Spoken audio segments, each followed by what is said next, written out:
Okay, guys, welcome to Cook's Rod Shop. Give you guys a quick view of what's going on with the 57 Chevy. Got a bunch of hours into finishing off the back of this car. Got the floorboards in.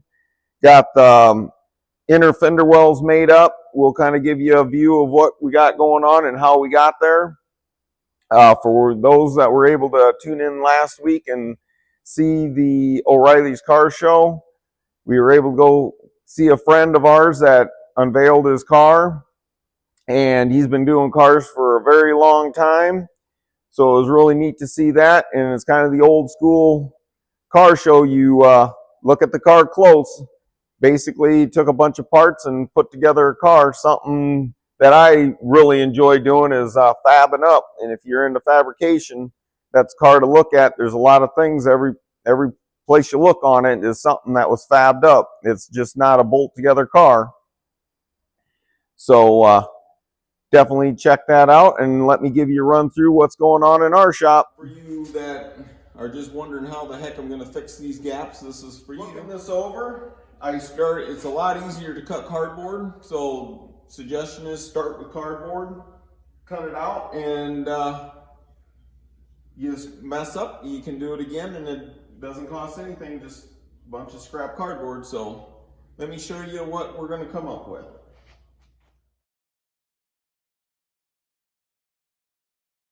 Okay, figured I'd get a quick video of what I came up with to build that wheel well. Figured I better record this one because if it works out, we'll both be surprised.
One thing I didn't like on the first one is how hard it was to run the curve around, as I didn't pre-bend it. Thought about doing it and got ahead of myself and started tacking.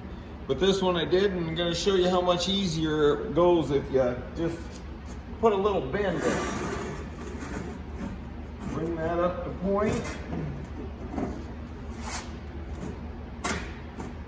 Line it up where you need it.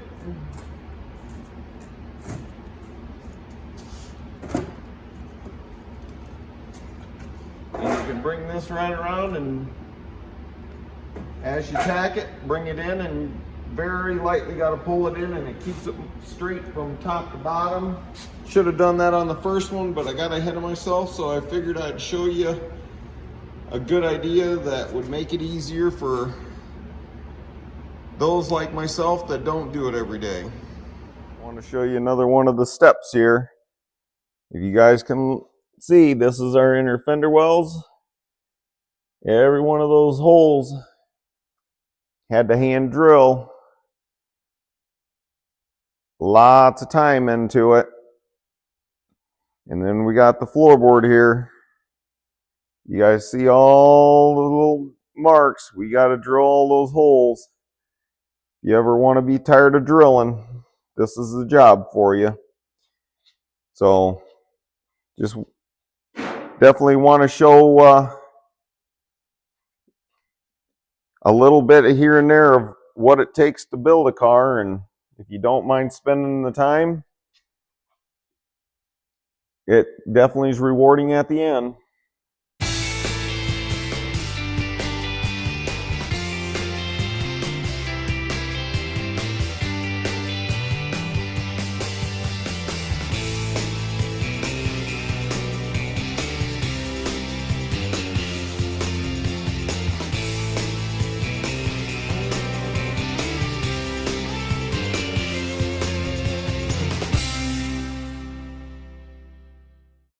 Okay, we had the wheel wells in, we pulled everything back out and drilled them, and I'll show you a little bit of that.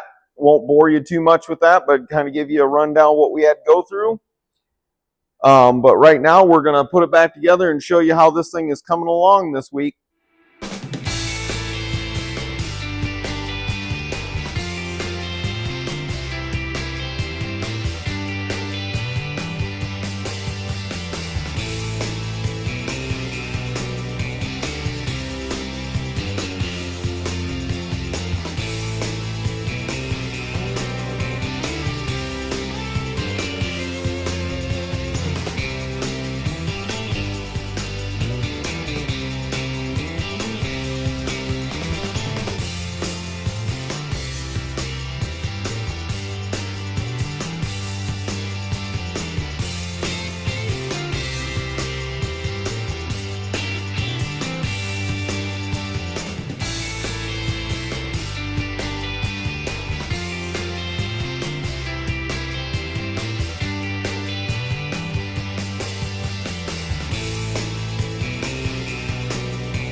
You can see that really changes things up. Now, the one thing I do recommend is getting yourself a bunch of self-tappers. And as I was building this, I put self-tappers in here, and that way, every time you put these in and out, because they'll be in and out a few more times, you can take your self-tappers. That had to be noisy. Take some self-tappers and put it in here, and that will put the wheel well right where you had it originally. And I got a few more screws that I can put in it, but I'll just give you the idea.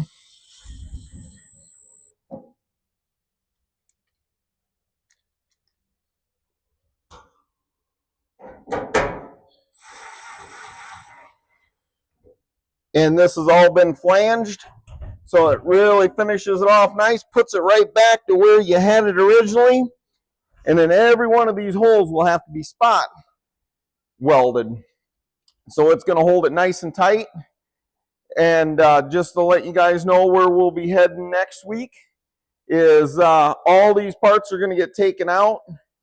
They're going to get seam sealer on the back side, because remember, you don't want no water getting in here because there's going to be carpet. We're going to prime both sides of everything. Put a seam sealed some of it that's hard to get to when it's back in the car.